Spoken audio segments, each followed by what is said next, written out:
नमस्कार. घरगुती भोजन या चॅनेलमध्ये तुम्हा सर्वांचं अगदी मनापासून स्वागत आहे. आज आपण मिक्सरच्या भांड्यामध्ये टोमॅटो आणि कांदा घालून अतिशय भन्नाट आणि पौष्टिक अशी रेसिपी बनवणार आहोत. चला तर मंडळी, याचं आपल्याला काय बनवायचं आहे ते पाहण्यासाठी व्हिडिओ अजिबात कुठेही स्किप न करता अगदी शेवटपर्यंत नक्की पहा. वेळ न घालवता आपण लगेचच आपल्या आजच्या रेसिपीला सुरुवात करूया. सर्वात अगोदर तर इथे आपल्याला 2 मध्यम आकाराचे कांदे घ्यायचे आहेत. कांदे व्यवस्थित असे सोलून घ्यायचे आणि त्यानंतर त्याला अशा पद्धतीने चिरून घ्यायचं आहे. दोन्ही कांदे आपण व्यवस्थित असे चिरून घेतले. आता यानंतर इथे आपल्याला 2 टोमॅटो घ्यायचे आहेत. लाल बुंद पिकलेले टोमॅटो घ्यायचे. टोमॅटोसुद्धा अशा पद्धतीने आपल्याला चिरून घ्यायचा आहे. 2 मध्यम आकाराचे कांदे आणि टोमॅटो आपण चिरून घेतलेले आहेत.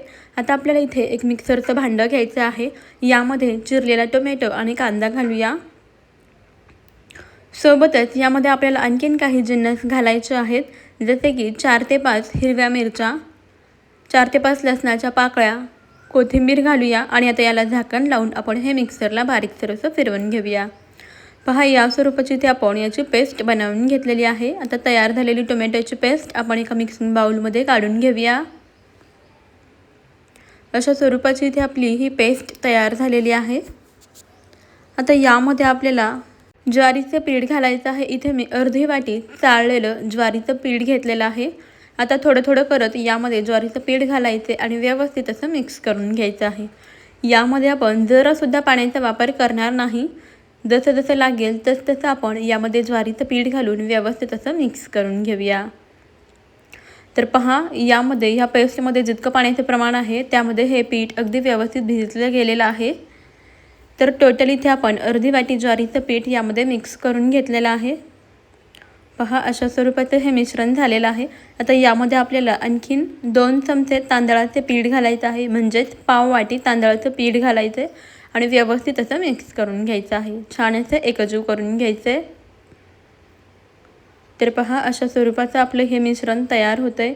यामध्ये जरासुद्धा पाण्याचा वापर करायची गरज पडत नाही. आता यामध्ये आपल्याला घालायचं आहे 1 चमचा जिरे,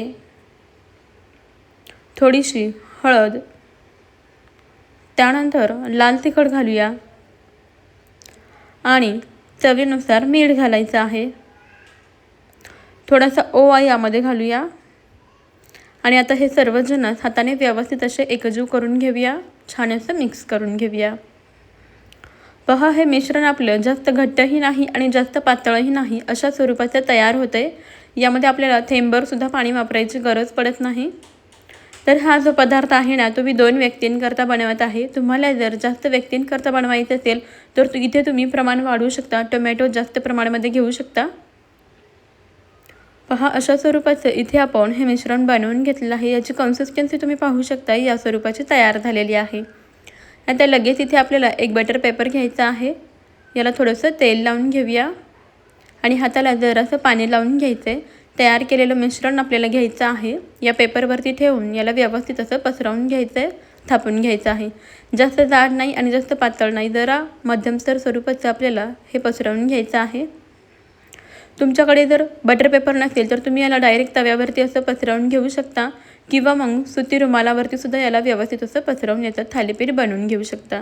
इथे आज आपण बनवत आहोत टोमॅटो आणि कांदा वापरून पौष्टिक असे थालीपीठ, जे की अगदी झटपट तयार होतात आणि चवीलासुद्धा खूपच छान लागतात. बनवायलाही सोपं आहे. यासाठी आपल्याला कोणतीही पूर्वतयारी करावी लागत नाही. पहा, अशा स्वरूपाचं इथे आपण हे थालीपीठ थापून घेतलं आहे. आता याला असे होल पाडून घ्यायचे. आता लगेच गॅसवरती तवा ठेवायचा. तवा व्यवस्थित गरम झाला की त्याला तेल लावून घेऊया. आता यावरती आपण बनवून घेतलेलं थालीपीठ घालूया आणि अलगद असा हा पेपर यावरून काढून घेऊया. मध्यम गॅसवरती आपल्याला हे थालीपीठ व्यवस्थित असे भाजून घ्यायचे आहे. याच्या होलमध्ये थोडंसं तेल सोडून घ्यायचं, म्हणजे हे थालीपीठ खूप छान खमंग असे भाजले जातात.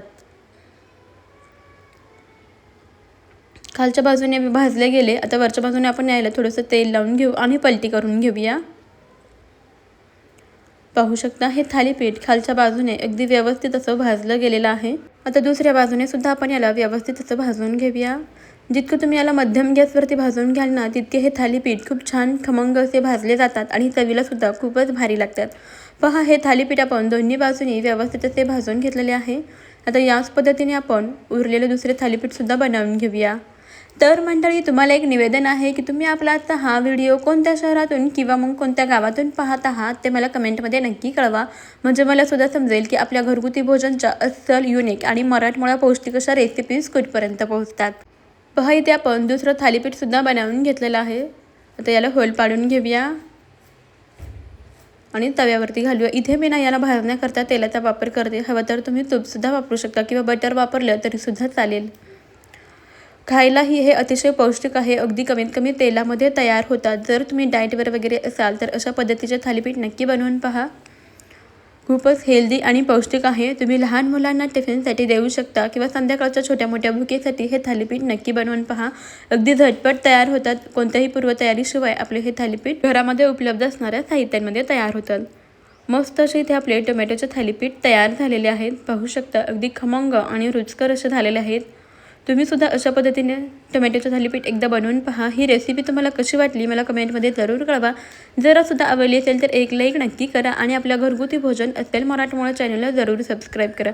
त्यापुढील बेल आयकॉनसुद्धा प्रेस करा, म्हणजे आपल्या येणाऱ्या नवनवीन भन्नाट आणि युनिक अशा रेसिपीचे अपडेट सर्वात अगोदर तुम्हाला मिळतील। हे थालीपीठ तुम्ही दहीसोबत किंवा तुमच्या आवडीच्या कोणत्याही चटणीसोबत सर्व करू शकता। चला भेटूया आपण पुढच्या रेसिपीमध्ये। तोपर्यंत खात राहा, मस्त राहा आणि सर्वात महत्त्वाचं हेल्दी राहा। चला बाय बाय।